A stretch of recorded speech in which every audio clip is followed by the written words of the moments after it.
ಈ ದಿನವೂ ಇರಾನ್ ಪ್ರಮುಖ ಪ್ರದೇಶ ಟಾರ್ಗೆಟ್. ಇರಾನ್ಗೆ ಮತ್ತೆ ಎಚ್ಚರಿಕೆಯನ್ನ ಡೊನಾಲ್ಡ್ ಟ್ರಂಪ್ ಕೊಟ್ಟಿದ್ದಾರೆ. ಸೇತುವೆಗಳು, ವಿದ್ಯುತ್ ಸ್ಥಾವರಗಳನ್ನು ಉಡಾಯಿಸ್ತೀವಿ, ಹಾರ್ಮುಜ್ನಲ್ಲಿ ಹಡಗುಗಳ ಮೇಲೆ ದಾಳಿ ಮಾಡಬೇಡಿ. ಹಡಗುಗಳ ಮೇಲೆ ದಾಳಿ ಮಾಡಿದ ಬೆನ್ನಲ್ಲೇ ಪ್ರತಿಕಾರ. ಇರಾನ್ನ ಸೇತುವೆಗಳ ಮೇಲೆ ದಾಳಿ ಮಾಡಿ ಪ್ರತಿಕಾರ. ಮತ್ತೆ ಗಲ್ಫ್ ಯುದ್ಧ ಆರಂಭ ಆಗಿದೆ. ಹಂತ ಹಂತವಾಗಿ ಇದು ತೀವ್ರ ಸ್ವರೂಪವನ್ನು ಪಡೆದುಕೊಳ್ಳುವ ಸಾಧ್ಯತೆಗಳು ಕಂಡು ಬರ್ತಾ ಇದೆ. ಕದನ ವಿರಾಮ ಮುಗಿದ ಅಧ್ಯಾಯ ಅಂತ ಡೊನಾಲ್ಡ್ ಟ್ರಂಪ್ ಹೇಳಿದ ಬೆನ್ನಲ್ಲೇ ಇರಾನ್ ಮತ್ತು ಅಮೆರಿಕದ ನಡುವೆ ದಾಳಿ ಪ್ರತಿದಾಳಿಗಳು ನಡೀತಾ ಇದೆ. ಡೊನಾಲ್ಡ್ ಟ್ರಂಪ್ ಮತ್ತೆ ಇರಾನ್ಗೆ ಎಚ್ಚರಿಕೆಯನ್ನು ಕೊಟ್ಟಿದ್ದಾರೆ. ಹಾರ್ಮುಜ್ನಲ್ಲಿ ಹಡಗುಗಳ ಮೇಲೆ ದಾಳಿ ಮಾಡಬೇಡಿ, ದಾಳಿ ಮಾಡಿದ್ರೆ ಅದಕ್ಕೆ ತಕ್ಕ ಪ್ರತ್ಯುತ್ತರವನ್ನು ನಾವು ಕೊಡಬೇಕಾಗುತ್ತೆ ಅಂತ ಹೇಳಿ, ಸೇತುವೆಗಳನ್ನು ಟಾರ್ಗೆಟ್ ಮಾಡ್ತೀವಿ, ನಿಮ್ಮ ಹುಟ್ಟಡಗಿಸ್ತೀವಿ ಅಂತ ಹೇಳಿ ಡೊನಾಲ್ಡ್ ಟ್ರಂಪ್ ಎಚ್ಚರಿಕೆಯನ್ನ ನೀಡಿದ್ದಾರೆ. ವಿದ್ಯುತ್ ಸ್ಥಾವರಗಳು ಕೂಡ ನಮ್ಮ ಲಿಸ್ಟ್ನಲ್ಲಿದೆ ಅಂತ ಹೇಳಿ ಡೊನಾಲ್ಡ್ ಟ್ರಂಪ್ ಹೇಳಿದ್ದಾರೆ. ಆ ನಿಟ್ಟಿನಲ್ಲಿ ಒಂದಷ್ಟು ದಾಳಿಗಳು ಕೂಡ ನಡೆದಿದೆ. ದಾಳಿಗೆ ಸಂಬಂಧಪಟ್ಟಂತಹ ವಿಡಿಯೋಗಳನ್ನು ಕೂಡ ಗಮನಿಸ್ತಾ ಇದ್ದೀರಿ.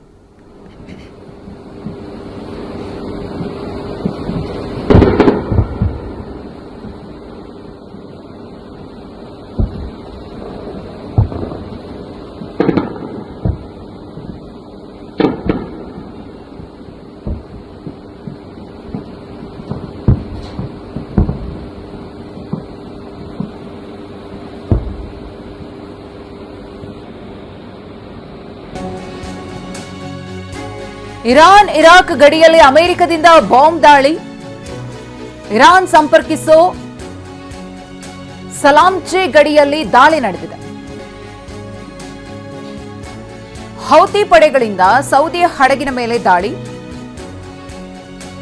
ಬ್ಯಾಲಿಸ್ಟಿಕ್ ಮಿಸೈಲ್ ಡ್ರೋನ್ಗಳಿಂದ ಹಡಗಿನ ಮೇಲೆ ದಾಳಿಯನ್ನು ಮಾಡಲಾಗಿದೆ. ಎನ್ಸಿಲಿಯಾ, ಲೈಲಾ ಹೆಸರಿನ ಹಡಗುಗಳಿಗೆ ಹಾನಿಯಾಗಿದೆ.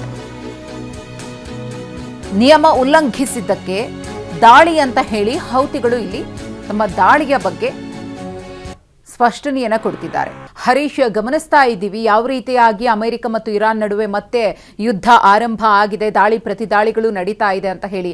ಇದರ ನಡುವೆ ಟ್ರಂಪ್ ಅವರು ಎಚ್ಚರಿಕೆ ಮೇಲೆ ಎಚ್ಚರಿಕೆಯನ್ನ ಕೊಡ್ತಾನೆ ಇದ್ದಾರೆ. ಮಾತುಗಳು ಕೂಡ ಬದಲಾಗ್ತಾನೆ ಇದೆ. ಯುದ್ಧ ನಿಲ್ಲುತ್ತೆ ಅಂತಾರೆ, ಮರುದಿನ ದಾಳಿಗಳು ಮುಂದುವರಿತಾನೆ ಇದೆ. ಇದರ ನಡುವೆ ಸೌದಿ ಅರೇಬಿಯಾದ ಹಡಗಿನ ಮೇಲೂ ಕೂಡ ಹೌತಿಗಳು ದಾಳಿ ಮಾಡಿದ್ದಾರೆ.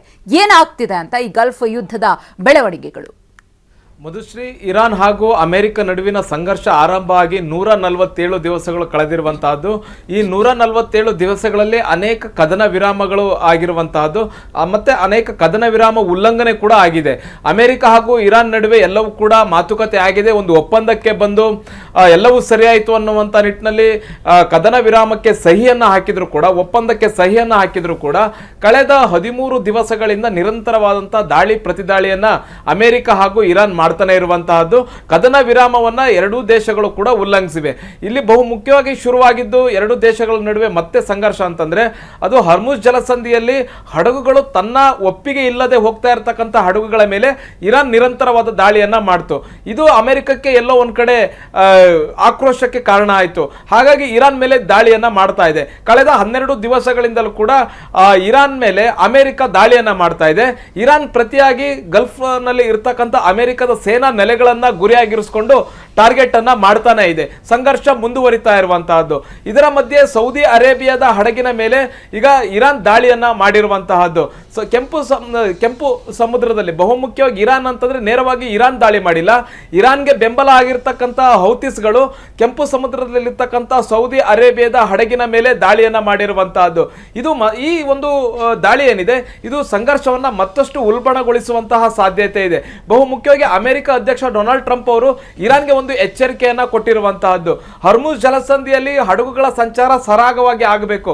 ಅಲ್ಲಿ ಏನಾದರೂ ಹಡಗುಗಳ ಮೇಲೆ ದಾಳಿ ಮಾಡಿದ್ದೇ ಆದಲ್ಲಿ, ಇಂತಹ ದಾಳಿ ನಿರಂತರವಾಗಿ ಆಗಿದ್ದೇ ಆದಲ್ಲಿ ನಾವು ಟೆಹರಾನ್ ಮೇಲೆ ಬಾಂಬನ್ನು ಹಾಕಬೇಕಾಗತ್ತೆ. ಟೆಹರಾನ್ ಅಂತಂದ್ರೆ ಇರಾನ್ನ ರಾಜಧಾನಿ ಟೆಹರಾನ್ ಮೇಲೆ ನಾವು ಬಾಂಬನ್ನು ಹಾಕ್ತೀವಿ ಅನ್ನುವಂಥದ್ದನ್ನ ಈಗ ಅಮೆರಿಕ ಅಧ್ಯಕ್ಷ ಡೊನಾಲ್ಡ್ ಟ್ರಂಪ್ ಅವರು ಎಚ್ಚರಿಕೆಯನ್ನು ಕೊಡ್ತಾ ಇದ್ದಾರೆ. ಕೇವಲ ಟೆಹರಾನ್ ಮೇಲೆ ಬಾಂಬ್ ದಾಳಿಯನ್ನ ಮಾಡೋದಲ್ಲ, ವಿದ್ಯುತ್ ಸ್ಥಾವರಗಳಾಗಿರ್ಬೋದು, ಕುಡಿಯೋ ನೀರಿನ ಘಟಕಗಳಾಗಿರ್ಬೋದು, ಮತ್ತೆ ಮೂಲಭೂತ ಸೌಕರ್ಯ ಸೌಕರ್ಯಗಳು ಏನಿದ್ದಾವೆ ಅವುಗಳ ಮೇಲೆ ಎಲ್ಲದರ ಮೇಲೂ ಕೂಡ ನಾವು ದಾಳಿಯನ್ನ ಮಾಡಬೇಕಾಗುತ್ತೆ ಅನ್ನುವಂತ ಎಚ್ಚರಿಕೆಯನ್ನು ಡೊನಾಲ್ಡ್ ಟ್ರಂಪ್ ಅವರು ಕೊಟ್ಟಿದ್ದಾರೆ. ಇದಕ್ಕೆ ಇರಾನ್ ಏನು ಸುಮ್ಮನೆ ಹೆದರಿ ಸುಮ್ಮನೆ ಕುಳಿತಿಲ್ಲ. ಅಮೆರಿಕದ ಎಲ್ಲೆಲ್ಲಿ ಸೇನಾ ನೆಲೆಗಳಿವೆ ಗಲ್ಫ್ ರಾಷ್ಟ್ರಗಳಲ್ಲಿ ಆ ಒಂದು ಸೇನಾ ನೆಲೆಗಳ ಮೇಲೆ ನಿರಂತರವಾದಂತಹ ದಾಳಿಯನ್ನ ಮಾಡ್ತಾನೆ ಇರುವಂತಹದ್ದು. ಕಳೆದ 12 ದಿವಸಗಳಿಂದ ನಿರಂತರ ದಾಳಿ ಪ್ರತಿದಾಳಿಗಳು ಆಗ್ತಾನೆ ಇವೆ. ಸಂಘರ್ಷ ಅಂತೂ ಕಡಿಮೆ ಆಗುವಂತಹ ಯಾವುದೇ ಲಕ್ಷಣಗಳು ಕೂಡ ಕಾಣ್ತಾ ಇಲ್ಲ. ಮಧುಶ್ರೀ, ಧನ್ಯವಾದ ಹರೀಶ್ ತಮ್ಮ ಮಾಹಿತಿಗಾಗಿ.